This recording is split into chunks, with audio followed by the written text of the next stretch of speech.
Fries இருந்தா பார்க்க போறோம். இன்னைக்கு நம்ம ரெண்டு டிஃபரெண்ட் மசாலாவை யூஸ் பண்ணி எப்படி கடாய் ஃபிஷ் ஃப்ரை செய்யறதுன்னு தான் பார்க்க போறோம். வாங்க பார்க்கலாம். கடாய் ஃபிஷ் ஃப்ரை செய்யறதுக்கான இன்கிரிடியன்ட்ஸ் என்னென்னு பார்க்கலாம். மஞ்சள்தூள், பெப்பர் தூள், கரம் மசாலா, ஜீரகம் பவுடர் எல்லாமே 1/2 teaspoon, 1/2 lemon, 1 spoon ginger garlic paste, 1 spoon cornflour மாவு, 1 ஸ்பூன் சில்லி பவுடர், பாறை மீன். இன்னைக்கு நம்ம பாறை மீன் ஃப்ரை தான் பண்ண போறோம். கடாய் ஃபிஷ் ஃப்ரைக்கு மசாலா எப்படி ரெடி பண்றதுன்னு பார்க்கலாம். ஃபர்ஸ்ட் ஒரு பவுல்ல சில்லி பவுடர் ஆட் பண்ணிடலாம். நெக்ஸ்ட் கார்ன்ஃப்ளவர் மாவு ஆட் பண்ணிடலாம். நெக்ஸ்ட் நம்ம எடுத்து வச்சிருக்க எல்லா மசாலாவையும் ஆட் பண்ணிடலாம். நம்ம லெமன் கொஞ்சம் புழிஞ்சு விட்டுக்கலாம். ஜிஞ்சர் கார்லிக் பேஸ்ட் ஆட் பண்ணி நல்லா மிக்ஸ் பண்ணி விட்டுறலாம். 1 ஸ்பூன் உப்பு ஆட் பண்ணிக்கலாம்.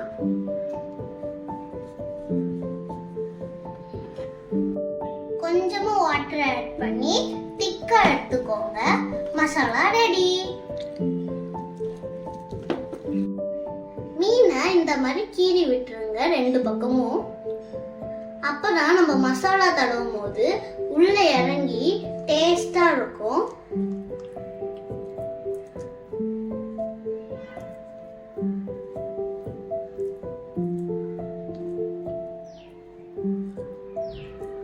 இதே மாதிரி மசாலாவை ஃபுல்லா அப்ளை பண்ணி வச்சிருங்க. கிரீன் மசாலா ஃபிஷ் ஃப்ரை செய்யறதுக்கான இன்கிரிடியன்ட்ஸ் என்னென்னு பார்க்கலாம். கொத்தமல்லி, புதினா, கருவேப்பிலை, 2 பச்சை மிளகாய், கார்ன்ஃப்ளவர் மாவு 1 spoon, 1/2 lemon, ginger garlic paste 1 spoon, pepper, ஜீரகத்தூள், மஞ்சள்தூள், கரம் மசாலா எல்லாமே 1/2 டீஸ்பூன், பாறை மீன் 1. மசாலா பேஸ்ட் எப்படி ரெடி பண்றதுன்னு பார்க்கலாம். எல்லா இன்கிரிடியன்ட்ஸுமே நம்ம அரைச்சிக்கலாம் பேஸ்ட் மாதிரி. 1 ஸ்பூன் உப்பு ஆட் பண்ணிடலாம். லெமனையும் புழிஞ்சு விட்டுடலாம். சிம்பிளா சொல்லணும்னா எல்லா இன்கிரிடியன்ட்ஸும் மிக்ஸி ஜார்ல போட்டு அரைச்சி எடுத்தீங்கன்னா கிரீன் மசாலா பேஸ்ட் ரெடி.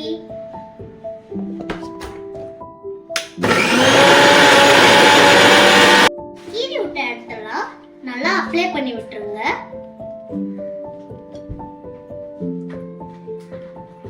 அப்பதான் மசாலா உள்ள இறங்கி நல்லா டேஸ்டா வரும்.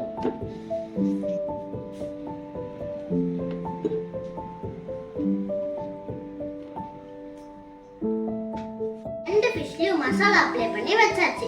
இப்போ ஃப்ரிட்ஜுக்குள்ள 30 மினிட்ஸ் வச்சு மேரினேஷன் பண்ணி எடுத்துக்கோங்க. ஃபிஷ்ஷை 30 மினிட்ஸ் ஃப்ரிட்ஜில் வச்சு மேரினேட் பண்ணி எடுத்துட்டேன். நான் இப்போ ஒரு தோசைக்கல் எடுத்துருக்கேன். அதில் தேவையான அளவு நீங்கள் எண்ணெய் ஊற்றிக்கோங்க. இப்போ நம்ம ஃபிஷ்ஷை ஃப்ரை பண்ணி எடுத்துடலாம்.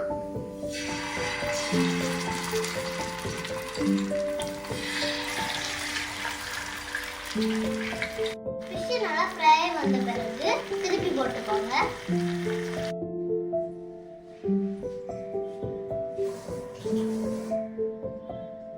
இன்னைக்கு நம்ம செஞ்ச ரெசிபி உங்க எல்லாருக்கும் பிடிச்சிருக்கும் நம்புறேன்.